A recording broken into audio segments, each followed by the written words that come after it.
Македонските мобилни царински тимови запленија околу 50 кг дрога на граничниот премен Богородица. Во патничко возило со албански регистарски таблички кои чекало ред за излез од државава во посебен бункер биле пронајдени 34,6 кг марихуана и 9,8 кг хашиш.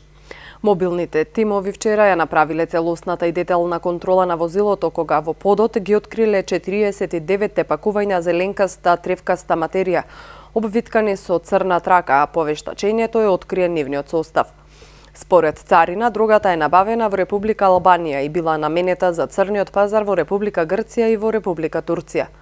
Вредноста на запленетата дрога на црниот пазар во Македонија би изнесувала околу 65.000 евра, додека во Грција вредноста би била дупло поголема, а во Турција 3 пати поголема.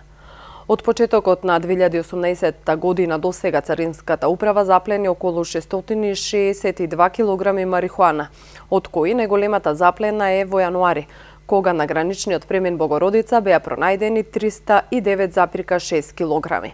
Царинската управа на Република Македонија против лицата поднесе кривична пријава за сторено кривично дело, неовластено производство и пуштање во промет на наркотични дроги, психотропни супстанции и прекурсори.